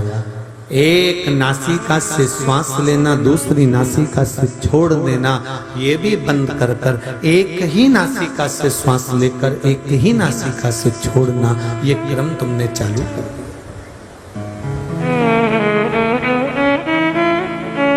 अब ध्यान दीजिएगा जरा सा, हम आपसे ये नहीं कह रहे कि आप भी हरतालिका तीज के व्रत में एक नासिका से श्वास लो और एक ही से छोड़ो, ऐसा मत कर लेना, नहीं तो ऊपर ही छोड़ो। यहाँ तो कथा कह रही है कि एक नासिका से श्वास लेकर एक नासिका से तुम छोड़ रही थी, वो भी बंद कर कर एक ही नासिका से श्वास लेकर उसी से छोड़ रही थी। इसका मतलब है जिस समय पर आप भगवान शिव की भक्ति कर रही हो, जिस समय पर आप शंकर का गुणगान कर रही हो, जिस समय पर आप भगवान का स्मरण कर रही हो, उस समय पर दो जगह पर मन नहीं होना चाहिए। एक नासिका के छिद्र से श्वास लेना और उसी से छोड़ना, मतलब एक पर आश्रित होकर अपनी जिंदगी को जीना, तो भगवान उसको साथ देता है। भगवान साथ भटकना नहीं है। मैंने तेरे ही भरोसे, ओ बाबा तेरे ही भरोसे, हवा बिच उड़ती जाओगे, बाबा तोर तुम छठी नाम करती जाओगी, भोले तेरी पतन शंभो मैं तेरी पतन। पार्वती, एक नासिका से श्वास लेकर छोड़ना तुमने प्रारंभ करा, अर्थात एक के आश्रित रहना प्रारंभ कर दिया।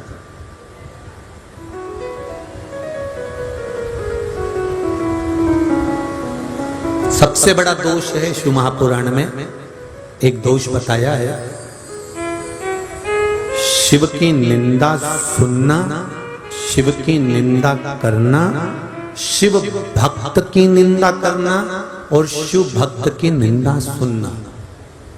दुनिया का कितना भी पुण्य इकट्ठा कर लो, अच्छे अच्छे वेद और शास्त्र पढ़ लो, अच्छे अच्छे पुराने पढ़ लो, कितने बड़े भी विद्वान से विद्वान तुम बन जाओ, कितने बड़े भी प्रचंड तुम विद्वान से विद्वान बन जाओ, और कितनी बड़ी भक्ति तुम धारण कर लो, शिव पुराण कहती है, शंकर भगवान की उमा संहिता कहती है, शिव महापुराण वर्णन करती है कि शंकर की निंदा करने वाला, शंकर की निंदा सुनने वाला, शिव भक्त की निंदा करने वाला, शिव भक्त की निंदा सुनने वाला, ये कितना भी पुण्य कर ले और कितना भी गौदान, अन्नदान, वस्त्रदान, स्वर्णदान, मुद्रा दान, कन्यादान जितना कर सकता है कर ले, उसके बाद भी इसको 94 तरह के नरकों में भुगतना ही पड़ता है।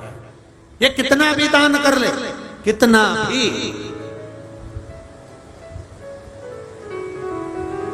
बन सके शिव निंदा से दूर। कोई अगर कुछ बोल रहा है, कोई कुछ कह रहा है, आपके मोबाइल पर मैसेज आ गया, फेसबुक पर कोई मैसेज आ गया शंकर की निंदा का, शिव भक्त की निंदा का, शंकर के उपासक निंदा का, शंकर की कथा निंदा का, आप उस पर कोई कमेंट्स मत करो, और करना है तो सही जवाब दे दो फिर कि ये सिद्ध कर दे कि तू की औलाद है, पहले ये सिद्ध करो। साधारणता नहीं हो सकती। शंकर भगवान की निंदा भगवान विष्णु ने सुनी थी जब देव ऋषि नारद ने जाकर कहा, महाराज जिस कामदेव को शंकर भगवान नहीं जीत पाए, उस कामदेव को देव ऋषि नारद ने जीता है। केवल एक शब्द भगवान विष्णु ने सुन लिया था और भगवान विष्णु की आंख से जल झलक गया। लक्ष्मी जी आकर खड़ी हो गई, नारायण आप रो रहे हो? आज त्रिलोकी का नाथ, आज भगवान विष्णु लक्ष्मी के स्वामी, जगत के पालनहार आज रो रहे हैं। भगवान कहते हैं लक्ष्मी आज मुझे रोना पड़ रहा है क्योंकि इन कानों ने शंकर जी की निंदा सुन ली है। लक्ष्मी जी बोलती हैं तो इससे होगा क्या? क्या होगा? लक्ष्मी तू नहीं जानती, शंकर की निंदा सुनी है इसलिए मुझे पशु की योनि में जाना पड़ेगा या मेरा सिर कटकर पशु का सिर लगेगा। जो निंदा कर रहा है इसको भी पशु का सिर लगेगा और जो सुन रहा है उसको भी लगेगा। मैं इतने बड़े सिंहासन पर बैठने वाला, बैकुंठ के सिंहासन पर बैठने वाला, मैं नारायण, मैं स्वर्ग का आधिपत्य रखने वाला, मैं लक्ष्मी, तू मेरे संग रहने वाली, बैकुंठ के रहने वाले इस नारायण को भी सिर कटकर पशु का सिर लगेगा लक्ष्मी, क्योंकि मैंने निंदा सुन ली है। और वही हुआ।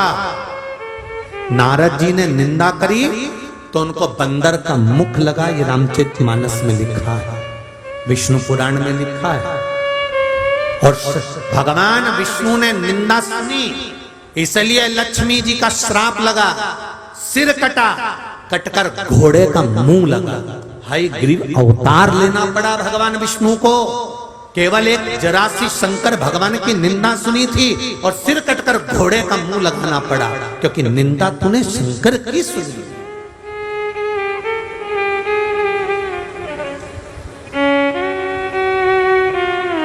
सटीक जवाब दो। हम शंकर की निंदा सुनते नहीं है, पुराण की निंदा सुनते नहीं है, पुराण की निंदा हम करते नहीं है, शिव की निंदा हम करते नहीं है। आज तो कर दिया, आपको बन सके तो रहो, नहीं तो वहां से हटते चले जाओ। जो निंदा करता है उसके पास बैठना ही नहीं, उठो वहां चल दो। कोई के शंकर जी के पुराण में क्या है, शिव पुराण में क्या रखा है, जल चढ़ाने से क्या होगा, ये करने नहीं। आपका विश्वास नहीं, आप बिल्कुल मत करिए। पर जिसका विश्वास है वो दिल से अगर करता है तो ये शिव पुराण कर रही है कि डायलिसिस जिसका हफ्ते में 2 बार हो रहा था, बाबा ने उसको सही कर कौन कर सकता है। जहां डॉक्टर भी हार जाते हैं तब वो शंकर, डॉक्टर भी एक बार कह देते हैं अब मेरे हाथ में नहीं, अब उसके हाथ में है, तो डॉक्टर को भी मालूम है कि एक डॉक्टर और बैठा है जो कुछ कुछ कर सकता है, कुछ करेगा, ये निश्चित है।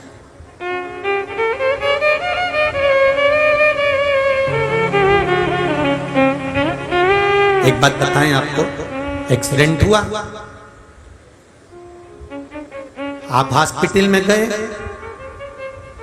गाड़ी आएगी, उठाएंगे, ले जाएंगे, उसके बीच में जो समय लगेगा वो इलाज चालू होगा और पुलिस अपना काम करेगी, उसके बीच में तुम्हारी जो अंतिम सांसें चल रही होगी उस समय पर कौन खड़ा होगा? डॉक्टर तो हॉस्पिटल पहुंचोगे तब खड़ा होगा, घर के भी नहीं होंगे, उठाने वाला भी दूसरा हो। उस समय पर कोई दूसरा नहीं। अंत समय प्रभु आना पड़ेगा, वचन दिया तो निभाना पड़ेगा। आए ना आए प्रभु कुटुंब कबीला, अंत समय भोले आना पड़ेगा, अंत समय शंभु आना पड़ेगा, वचन दिया तो निभाना पड़ेगा। ये वचन जो तुमने दिया है, शिव महापुराण की कथा में हम बैठते हैं, आस्था चैनल के सामने हम बैठते हैं, फेसबुक यूट्यूब पर हम बैठते हैं, सम्मुख में बैठकर कथा का रसतत्व ग्रहण करते हैं। आपने सोचा हमने टीवी पर सुना, आपने सोचा हमने मोबाइल पर सुना, आपने सोचा हमने कथा के पंडाल पर सुना, पर तुमने अपना 2 घंटा, 2.5 घंटा, 3 घंटा, 24 घंटे में से अपना 2.5 घंटा, 3 घंटा जो तुमने शंकर जी को प्रतिदिन दिया है, तो शंकर भगवान भी तो अपना समय निकालकर तेरे दुख की घड़ी में तेरे पास खड़े होंगे, कोई दूसरा खड़ा हो सकता?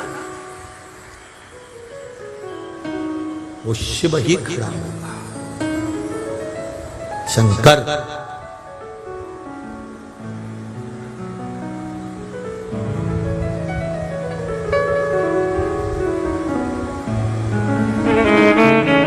सिवा कौन? आप जो धर्म कर रहे हैं, आप जो पुण्य कर रहे हैं, ये सब कल कथा पूरी होगी, सब अपने घर चले जाएंगे। हिंगोली वालों, फिर वापस मंडी चालू हो जाएगी और ये हाट, ये बाजार बंद। जो बाजार 7 दिन से चल रहा है,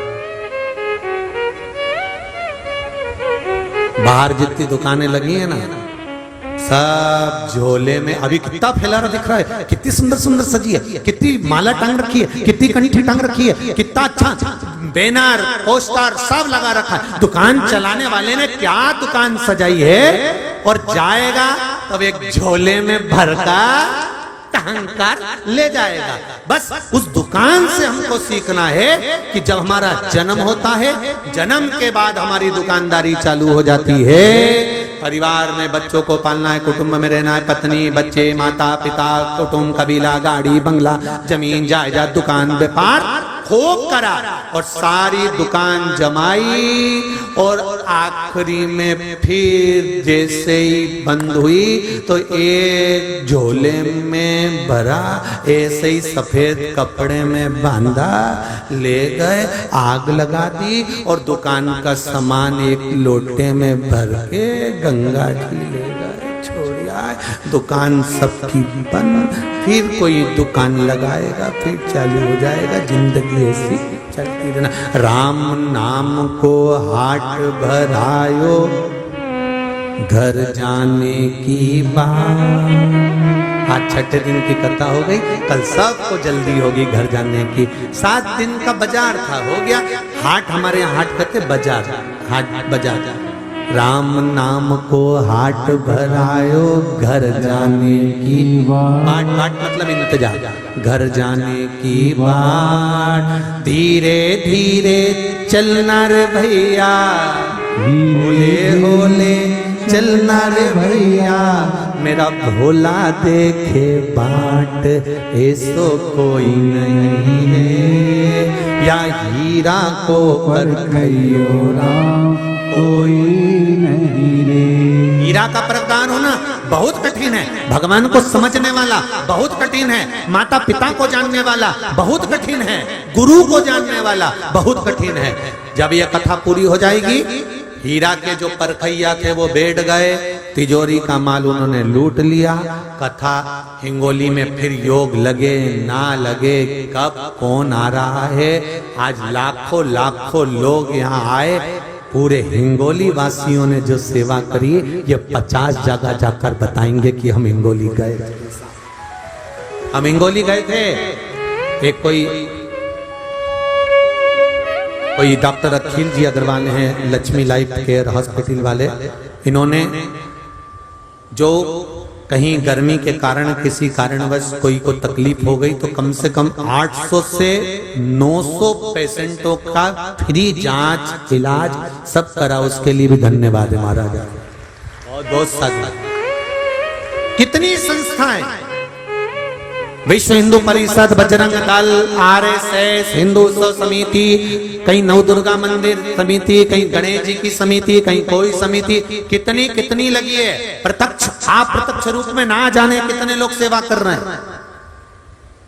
बता रहे थे मेरे को कोई वकील साहब है, वो भी उनकी पूरी टीम लगी हुई है, पूरी टीम महाराज। उनका नाम तो मेरे को स्मरण में नहीं है, पर मेरे को बता रहे थे अग्रवाल जी के बच्चे, मनीष साकरे, मनीष जी साकरे जी, उनके वकील सब कह रहे थे उनकी पूरी टीम लगी हुई है गुरुजी, और सुबह से लेकर रात तक, और रात से लेकर सुबह तक का क्रम चालू रहता है। एक बार जोरदार ताली हो जाए पूरी कार्यकर्ताओं को, बिल्कुल बहुत बहुत धन्यवाद। धन्य हैं ऐसे वकीलों को भी धन्यवाद दूंगा जिन्होंने अपने जीवन की सार्थक आनंद पाया है महाराज। कोई सहजता नहीं। धन वैभव प्रतिष्ठा, कौन के पास में कितना धन है किसी को मतलब नहीं है, आपके पास में कितने लाख की गाड़ी है किसी को मतलब नहीं है, आपने कितने रुपए का पानी पिलाया और उस पानी का क्या पुण्य होगा ये मालूम पड़ेगा बाद में। अभी नहीं, 3 महीने में सब बाबा दे देगा हिस्सा, ये तो आपके फल। क्या खाया? ऐसो कोई नहीं रे या हीरा को परखियो राम, कोई नहीं रे। कौन परखेगा, कौन जानेगा? समय की अवस्था में जो समझ गया, जो जान गया कि क्या है शिव पुराण, उसने जान लिया, वो निंदा से परे हो गया, उसे कोई मतलब नहीं। कौन क्या बोल रहा है, कौन क्या लिख रहा है, कौन क्या बोल रहा है, उसे कोई मतलब नहीं। उसने प्रतिदिन एक ही बात कही, शिव चर्चा, शिव कथा आनंद देने वाली है, आज पूरे सनातनियों को जोड़ने वाली है, हिंदू सनातन धर्म को अग्रण्य पहुंचाने वाली है। बच्चा बच्चा एक लोटा जल मंदिर में लेकर जा रहा है तो कलयुग नहीं शिव युग आ गया, ये उनको मालूम पड़ गया कि शंकर है, शिव को जान गया।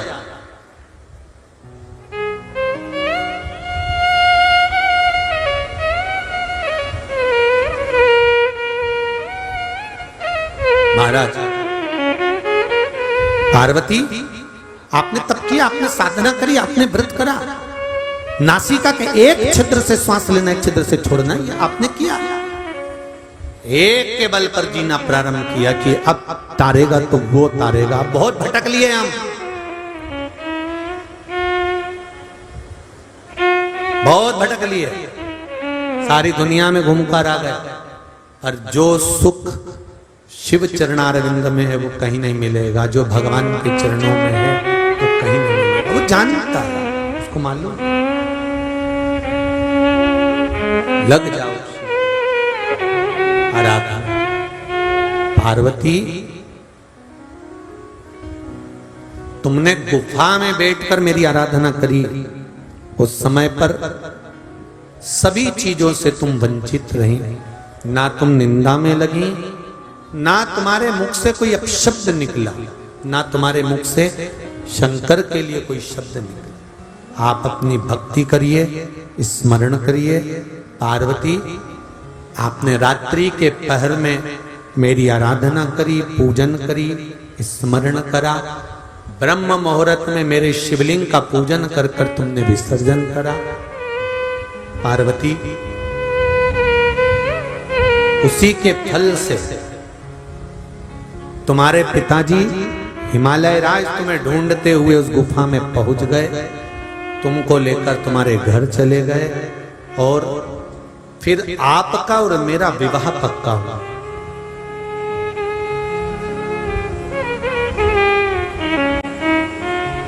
पार्वती,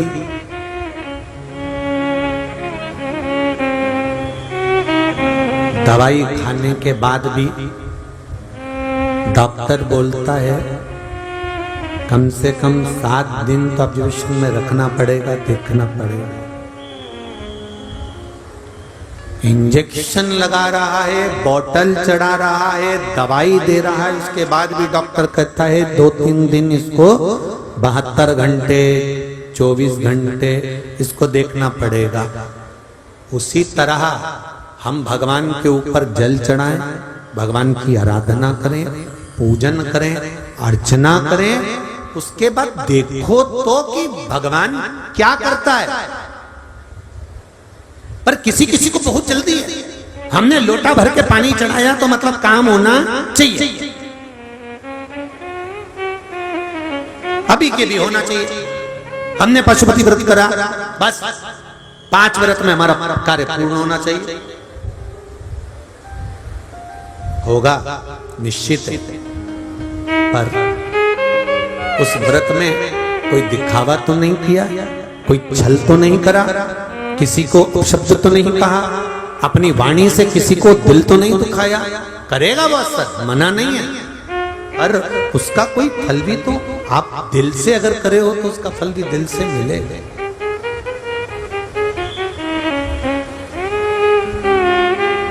प्राप्त हो। जब भी जन्म मिलेगा सेवा करेंगे, कहते तुमसे बाबा शरण रहेंगे, देना साथ हमारा बाबा बन के तुम साथ,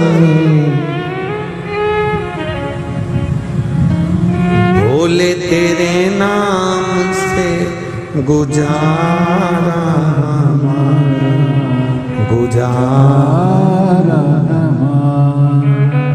भगवान शिव की भक्ति। पार्वती घर पर पहुंची। हिमालय राज ने जाकर देव ऋषि नारद से कहा, नारद जी ने देवताओं से कहकर कामदेव की समाधि तोड़वाई, मेरी तप साधना भंग करवाई और तब मेरा और आपका मंगल विवाह हुआ।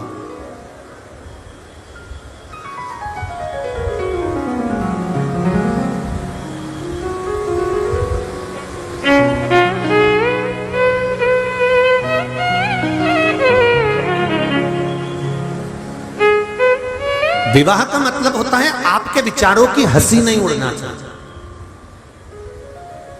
आपके माता पिता ने जो संबंध जमाया है, आपके माता पिता ने जो संबंध बनाया है, उसकी हंसी नहीं उड़ना चाहिए। यहां कितने लोग बैठे हैं जिनके घर में बेटियों ने जन्म लिया है? जरा हाथ उठाइए।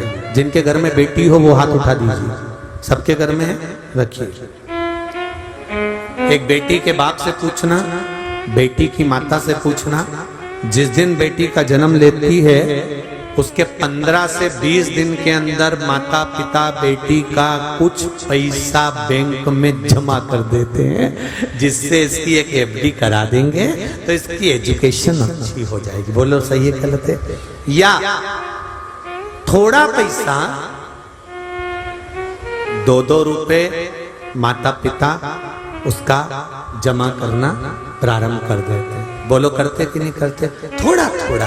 अब मेरे घर में बेटी आ गई है, इसकी पढ़ाई भी कराना है, उसकी एजुकेशन भी है, उसका ये काम भी है, तो थोड़ा थोड़ा पैसा हम उसको जमा करते जाएं। 2-2 रुपए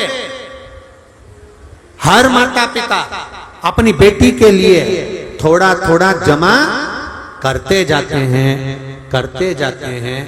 ये बेटी को भी मालूम है कि मेरे माँ बाप ने मेरे लिए 2-2 रुपए जमा करे हैं, पूंजी जमा करी है, जिससे मेरी शादी अच्छी हो जाए, मेरा परिवार अच्छा मिल जाए, मेरा घर अच्छा मिल जाए और मेरा सब कार्य अच्छा हो। मेरे माता पिता ने कितनी आस लगाई कि बचपन से अभी तक 2-2 रुपए जमा कर कर मेरी शादी की व्यवस्था करी है। अब वो माता पिता इतने सोच कर, इतने विचार कर 2-2 रुपए जोड़ते रहे और मालूम पड़े बेटी माता और पिता के विचारों पर पानी फेर दे और किसी अन्य लड़के को पसंद कर कर उससे विवाह कर ले। जो 2-2 रुपए माता पिता ने जोड़े हैं वो बद्दुआ नहीं देंगे माता पिता। पर शिव महापुराण की कथा कहती है, जिस माता पिता ने तेरे जन्म से आस लगा ली थी ऐसी शादी करेंगे, ऐसा पढ़ाएंगे, मेरी बेटी को डॉक्टर बनाऊंगी, मेरी बेटी को इंजीनियर बनाऊंगी, मेरी बेटी को सीए बनाऊंगी, मेरी बेटी को डॉक्टर कलेक्टर एसपी डीएसपी ये बनाऊंगी, मेरी बेटी को जज बनाऊंगी। जिस माता पिता ने 2-2 रुपए जोड़कर विचार कर कर तेरे लिए सोच सोच कर मर गए, सोच सोच कर उन्होंने जिंदगी निकाल दी, वो माता पिता के अरमानों पर जो बेटी गलत लड़के से विवाह कर कर शादी कर लेती है, उसकी जिंदगी में एक समय ऐसा आता है कि वो 2-2 रुपए से भी मोहताज हो जाती है। ये निश्चित है। फिर चाहे किसी भी महाराज के पास चले जाना, अरे महाराज हम बड़े दुखी हैं, हमारी पत्रिका देखकर बताओ कि कारण क्या है। तो महाराज नहीं कहेंगे कि तुमने लव मैरिज शादी कर ली, महाराज नहीं कहेंगे कि तुमने कोर्ट मैरिज शादी कर ली।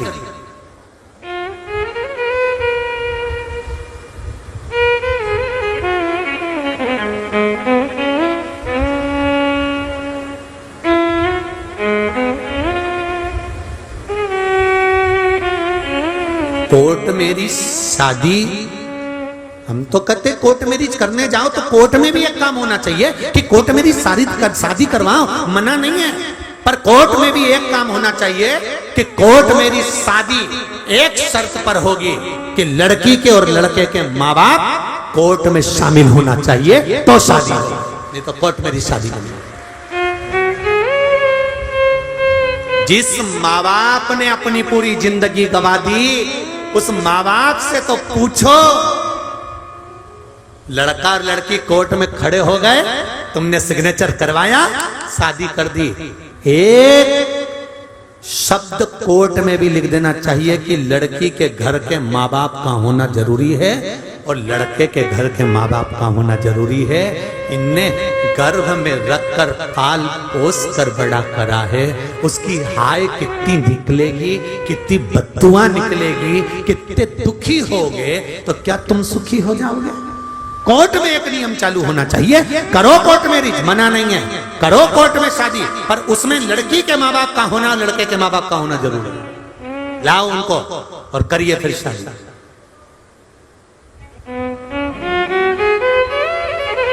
कितने अरमानों पर पानी फेरा है,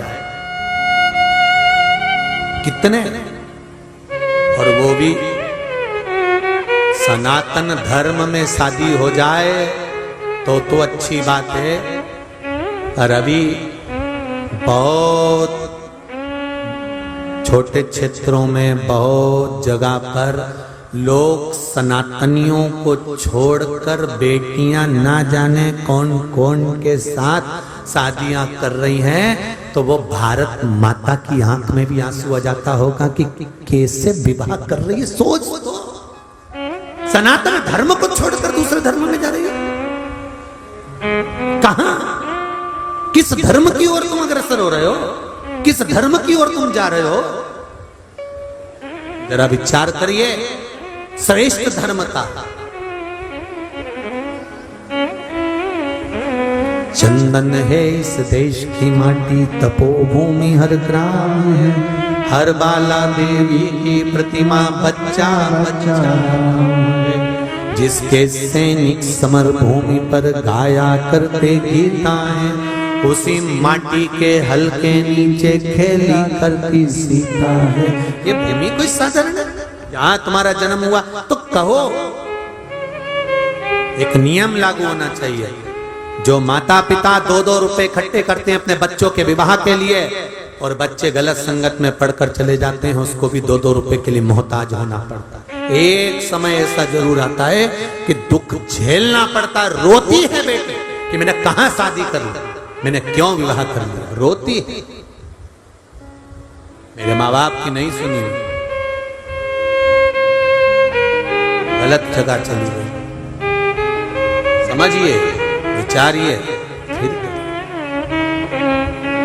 महाराज शिव पुराण कर रही है, पार्वती जी तुम्हारे पिताजी ने तुम्हारा मंगल विवाह मेरे साथ में करा, ढेर सारा कन्यादान तुम्हारे पिताजी मुझे दिए, पर मैंने हाथ जोड़कर कहा कि पार्वती का कन्यादान तुमने किया है, ये संपदा से कुछ नहीं होगा। आज ससुराल वाले अगर फ्रीज दे देंगे तो फ्रीज कभी खराब नहीं होगा क्या? बोलो तो सही। उनने तो केवल फ्रीज दिया, लाइट का बिल क्या ससुराल वाले देंगे? कि फ्रीज खराब होगा तो हर बार चेक करने वाले को भेजेंगे। एसी 50,000 का ससुराल वाले दे देंगे, फ्रिज 8,000 का ससुराल वाले दे देंगे, वॉशिंग मशीन 10,000 की दे देंगे, सोफा सेट 25,000 का दे देंगे, पलंग 25,000 का दे देंगे, भोजन 1-2 लाख 5 लाख का करा देंगे। तो क्या यह परमानेंट रहेगा क्या? बोलो तो जीजियों हिंगोली वाली, रहेगा नहीं। दहेज नहीं, जो कन्या तुम्हारे से शादी कर आ रही है, जो विवाह कर आ रही है, वो कार भले ना लेकर आए, पर संस्कार लेकर हमारे घर में प्रवेश करे तो हमारा जीवन सार्थक होगा। कार लेकर नहीं, संस्कार लेकर।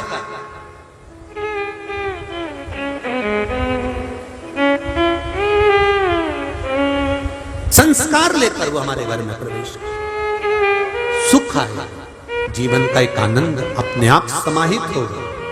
भगवान शिव जी ने पार्वती जी को समझाया, हे पार्वती, ये आनंद का अनुभव अपने जीवन को लक्ष्य तत्वता देने वाला समय आया। पार्वती, मैं तुम्हें प्राप्त हुआ हूं, यह हरतालिका तीज के व्रत का फल है। शिव जी कहते हैं, पार्वती, जो नारी हरतालिका तीज के व्रत का स्मरण करती है। फुलेरा जो बांधा जाता है उसमें 5 माला से ज्यादा माला लटकना चाहिए, 5 से कम नहीं। कितनी? जैसे माला जो लटकाते हो वो 5 से ज्यादा होना चाहिए। 5 तो जया, विषहरा, शामली बारी, दौतली, देव, इससे अधिक होगी चलेगा, पर इससे कम फुलेरे के अंदर माला नहीं होना चाहिए महाराज। दूसरा, फुलेरा जहां हरतालिका व्रत हो वहीं पर बांधा जाता है। हरतालिका तीज का व्रत एक ऐसा व्रत होता है जो मरते दम तक रहता है। इस व्रत को छोड़ा नहीं जाता। ये नहीं किसी और वाले गुरुजी ने कहा और अपन ने एक बार कर लिया और अगली बार वो व्रत गायब हो गया, ऐसा नहीं होता। हरतालिका तीज अखंड सौभाग्य के लिए, वंश वृद्धि के लिए, कार्य सिद्धि के लिए और कुंवारी कन्याएं उत्तम वर प्राप्ति के लिए, आनंद सुख के लिए करती हैं। ऐसा नहीं है कि केवल स्त्री ही करती है। जब नारी किसी कारणवश व्रत नहीं कर पाती तो पुरुष इस व्रत को धारण करते हैं। 30 अगस्त को, यही 30 तारीख को, कल 29 है, परसों 30 तारीख को हरतालिका तीज रहेगी। आप सब अपने हृदय से, मन से इस व्रत को कर कर अपने जीवन को सार्थक बनाइएगा। जो करते हैं, कितने लोग करते हो जरा हाथ उठाइए हरतालिका तीज। इतने सारे करते हो, अरे वाह वाह, कर लो, प्रणाम प्रणाम, आपको बहुत बहुत नमन करता हूं, बहुत बहुत सारा। फुलेरा बांधते हो? नहीं, अब की बात बांधना। मंदिर में करते हो तो मंदिर में, घर में करते हो तो घर में। फुलेरा वंश की वृद्धि करता है, फुलेरा अखंड सौभाग्य देता है, फुलेरा मन की कामना को पूर्ण करता है। जो बेटियां जिनका विवाह नहीं हो रहा हो या बेटे जिनका विवाह नहीं हो रहा हो, वो 7 स्थान पर कहीं फुलेरा बंधा हो तो फोन लगाकर पूछना कहाँ बंधा है, वहां का दर्शन करना। एक फूल में हल्दी कुंकू लगाकर शिव जी को चढ़ाकर फिर वहां से जाना। 7 स्थान के फुलेरे का दर्शन अवश्य करिएगा। जो व्रत नहीं करते हैं उनसे निवेदन है, कहीं हरतालिका हो रही हो तो वहां बैठकर अगर भजन हो रहे हो तो थोड़ी देर भजन गाने चले जाना। अपने मोहल्ले में, कॉलोनी में, सोसाइटी में कहीं हरतालिका तीज का व्रत हो रहा हो तो 2-4 मिनट जाकर दर्शन जरूर करना, जिससे भोलेनाथ आपका अखंड सौभाग्य करे और आपके मन की कामना पूर्ण करे। बाबा सब कार्य सफल करे। जो किसी रोगवश हैं, कोई बीमारी वश है, तो फुलेरे का दर्शन अगर मंदिर में करते हैं तो बेलपत्र अवश्य समर्पित करें। या कोई बड़ी बीमारी से ग्रसित हैं तो 7 वृक्ष की पत्ती, कोई भी 7 वृक्ष हो उसकी पत्ती तोड़कर हरतालिका तीज के दिन भगवान शंकर को अवश्य समर्पित करें।